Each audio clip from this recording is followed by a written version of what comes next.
Adolescence, a masterpiece in 4 one-take episodes. Adolescence is truly a masterpiece worth watching. Jamie Miller, a 13-year-old boy, is arrested by police following the murder of his classmate, Katie Leonard. The series is divided into 4 episodes, each with a different focus. The first episode explores Jamie's crime. The second examines the toxic school environment. The third delves into Jamie's mindset. And the final episode focuses on family.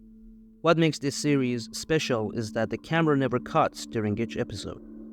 This isn't like Sam Mendes' 1917 or Gaspar Noé's Irreversible, where editing creates the illusion of a continuous take. No, there are absolutely no cuts throughout each episode, similar to Bella Tarr's Macbeth.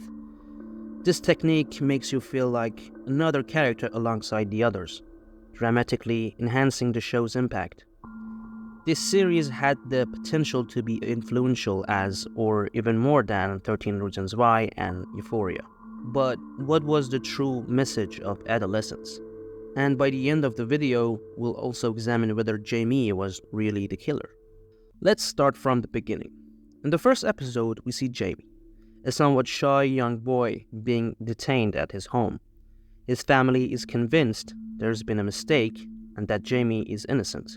Jamie even reassures his father, who plays a significant role in the series, that he didn't do anything. However, after footage of Jamie and Katie's confrontation is shown, it appears Jamie might indeed be the killer. After the first episode, the series continues in a way viewers might not have expected, but it's a brilliant choice. Why? Because we need to understand the show's purpose. The series isn't primarily concerned with determining if Jamie is the killer. That's not the main issue. Instead, the show examines the problems that ultimately led to this murder. That's why in episode 2, we see the state of the school Katie and Jamie attended. We witness a world where children are entangled in the coldness of social media and bullying. A school where the teacher admits she can't handle her students and has essentially abandoned them to their own devices. We see fighting, mockery, and all kinds of inappropriate physical and verbal behavior. In episode 3, we witness an intense confrontation between Jamie and Bryony Ariston, a female psychologist set to understand Jamie's thinking. In this episode, we encounter deeply disturbing thoughts in this 13-year-old boy. Jamie boasts that when he had the opportunity, he didn't touch Katie. He calls Katie a B-word because she rejected him. Several times throughout the episode, Jamie raises his voice and throws chairs, trying to assert dominance over the female psychologist. Eventually, Jamie regrets what he's said to the psychologist. Why? For 2 reasons. First, he's afraid it might be used against him. Second, and more importantly, he's frightened of himself. These thoughts that had overtaken Jamie weren't problematic to him until they were voiced, but after expressing them, even he becomes scared of his own mindset. That's why he ultimately asks the psychologist, "What do you think of me?" or "Do you like me?" because he realized how sick his perspective really is. The series tries to show that this kind of thinking, which for various reasons, including social media, has become widespread and unfortunately accessible, has brought us to our current situation. Episode 4 examines the role of family in raising children. Jamie's father confesses that he's always tried to be better than his own father was. But in the end, he asks, "Am I better?" Jamie's parents seem like good people. The problem is that after a while, they left their child to his own devices. Jamie stayed up late in his room with the door closed, and the family thought he was safe. After all, he was in his room at home. I don't want to portray the family as guilty, because they really aren't. Jamie's family truly tried their best with him. They may have overlooked certain behaviors, but the environment for teenagers today is extremely toxic, ultimately harming both the children themselves and others. That's the story of the series. Society needs to try harder. Inappropriate content, whether on social media or various websites, is easily accessible to children and harms them. And this has become completely normalized in society. Meanwhile, the efforts made to support and raise these children can keep them safe from harm.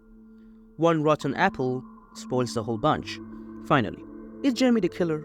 In his cell, Jamie says he wants to plead guilty in court because he feels it's the better decision for him. We don't understand why. Is it because he really was the killer, or does he just want to reduce the sentence?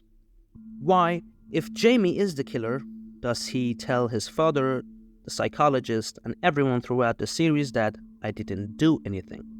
In my opinion, it's because this was his genuine feeling. He thought killing Katie was the right thing to do.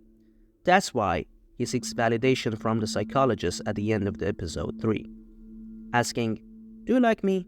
as if trying to ease his conscience. He wants to know if Katie deserved to die and if what he did wasn't wrong, and therefore he didn't do anything.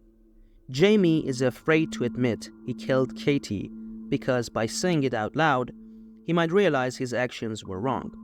Although Adolescence isn't based on a true story, it was inspired by a real murder.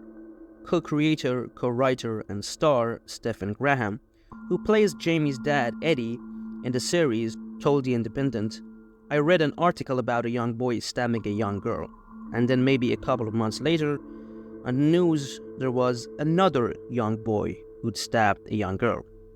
And if I'm really honest with you, they hurt my heart."